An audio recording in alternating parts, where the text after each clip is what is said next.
അമ്മ ഇവിടെ കിളിനെ നോക്കിക്കൊണ്ടിരുന്നോ? അമ്മക്കുട്ടി ഇപ്പോൾ സ്കൂൾ കഴിഞ്ഞിട്ട് വരൂ കേട്ടോ. ഞാൻ ആ കിളിക്കുഞ്ഞെന്നത്ത് എന്തോ നോക്കിയതാടാ. ആ ചായക്കൊന്നും ഉണ്ടാക്കിയിട്ടില്ലേ? ചായക്ക് പഴം പുഴുങ്ങിയിരിപ്പില്ലേ, അതുപോലെ. അത് അമ്മക്കുട്ടി രാവിലെ അയച്ചല്ലേ, അതുകൊണ്ട് അവൾക്ക് വൈകുന്നേരം അത് തന്നെ കൊടുക്കും. ഇഷ്ടപ്പെടും. വേറെ വല്ലതും ഉണ്ടാക്കണോ? ആ എന്തിപ്പോൾ ഉണ്ടാക്കുക? പഴം പുഴുങ്ങിയിരിപ്പുണ്ട്. പിന്നെ ഇതേ അതിൻ്റെ തള്ളക്കിളി പോയിരിക്കുന്നു. എവിടെ? ആ പുളിയിൽ പുളിയിലിരിപ്പുണ്ട്. സൂം ചെയ്താൽ കിട്ടില്ലടാ. പുളിയുടെ ഇലയുടെ ഇടയ്ക്ക ആണോ? എങ്കിൽ ഞാൻ ഒരു സാധനം ഉണ്ടാക്കി തരാം. നമ്മളിതേ ഒരു കോഴിക്കട്ടയാണ് കേട്ടോ ഉണ്ടാക്കാനായിട്ട് പോകുന്നത്. ഇന്നാളീ പാൽ കോഴിക്കട്ടയല്ലേ ഉണ്ടാക്കിയത്. ഇന്നിപ്പോൾ നമ്മൾ പഴം വെച്ചിട്ടുള്ള ഒരു കോഴിക്കട്ടയാണ് ഉണ്ടാക്കാൻ പോകുന്നത്. അപ്പോൾ ഇതേ അരിപ്പൊടി എടുത്ത് വെച്ചു, ജീരകവും ഏലക്കയും കൂടി ഇട്ടിട്ട് തേങ്ങ എടുത്ത് വെച്ചിട്ടുണ്ട്, ശർക്കര ഇട്ട്. പിന്നെ 2 പഴമാണ് എടുത്ത് വെച്ചേക്കുന്നത്. അതിനിടയ്ക്ക് ഒരു കുറുക്കത്തി ഇവിടെ ഇരുന്നുണ്ടല്ലോ, ശർക്കര കട്ട് ചെയ്യുന്നുണ്ട് കേട്ടോ. അതേ സ്കൂളിൽ നിന്ന് വന്നേ. ഇന്ന് അപ്പച്ചട്ടയ്ക്ക് പഠിത്തമുണ്ടായില്ല കേട്ടോ. അപ്പോൾ അതേ ശർക്കര അടിച്ചു മാറ്റി തിന്നുന്നുണ്ടോ. അരിപ്പൊടിയിലേക്ക് പഴം ഇട്ടിട്ട് ശരിക്കും കുഴയ്ക്കുക കേട്ടോ. എൻ്റെ കൈ വേദന എടുത്ത കാരണം ഞാൻ ആ പണി ഇതേ ഇയാളെ ഏൽപ്പിച്ചു കേട്ടോ. ഇയാളിവിടെ നിന്ന് കുഴച്ച് മറിച്ചുകൊണ്ടിരിക്കുകയാണ്. ഒരാളിവിടെ ഇരുന്ന് തേങ്ങയൊക്കെ അരച്ചെടുത്ത് മിക്സിയുടെ ജാറിടുന്ന് നക്കിക്കൊണ്ടിരിക്കുന്നതുണ്ടോ. നക്കലോടെ നക്കൽ.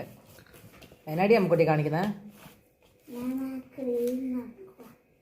അപ്പോൾ ദേ കോഴിക്കട്ടയ്ക്കെല്ലാം ഉരുട്ടി കേട്ടോ, ഉരുട്ടി വെച്ചേക്കാണ്. ഇനി ആവി കയറി വെന്താൽ മതി കേട്ടോ. അമ്മക്കുട്ടി കാണിച്ച് വെച്ചേക്കുന്ന കേട്ടോ ഇത് 2 കണ്ണിട്ട് കൊടുത്തേക്കുന്നു. അപ്പോൾ ദേ നമ്മൾ കോഴിക്കട്ട കഴിക്കാൻ പോകട്ടോ. കോഴിക്കട്ടയൊക്കെ റെഡിയായേ. അപ്പോൾ കോഴിക്കട്ട അടിക്കാം. മധുരം ഉണ്ടോ? പഴത്തിൻ്റെ നല്ല ടേസ്റ്റ് ഉണ്ടോ? അടിപൊളിയാ.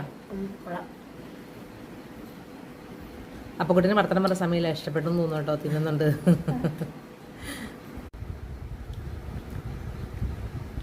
നല്ല ടേസ്റ്റ് ഉണ്ട് കേട്ടോ.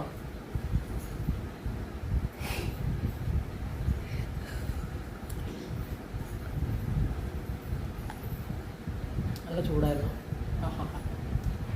നല്ല ഏലക്കച്ചായ അടിപൊളി. നല്ല രുചിയുണ്ട്. പഴത്തിൻ്റെ ആ ഒരു ടേസ്റ്റ് നന്നായിട്ട് അറിയാൻ പറ്റുന്നുണ്ട്. അപ്പോൾ കോഴിക്കട്ട നല്ലതായിരുന്നു കേട്ടോ. ഇനിയിപ്പോൾ കോഴിക്കട്ട ഉണ്ടാക്കുമ്പോൾ എല്ലാവരും ഇങ്ങനെ ട്രൈ ചെയ്ത് നോക്കണേ. നല്ല ടേസ്റ്റ് ഉണ്ടായിരുന്നു കേട്ടോ. അപ്പം നമ്മുടെ വീഡിയോ ആദ്യമായിട്ട് കാണുന്നവരാണെങ്കിൽ ഒന്ന് സബ്സ്ക്രൈബ് ചെയ്യണം, ലൈക്ക് ചെയ്യണം കേട്ടോ. അപ്പം മറ്റൊരു വീഡിയോ ആയിട്ട് അടുത്ത ദിവസം വരാം. Tata, bye bye.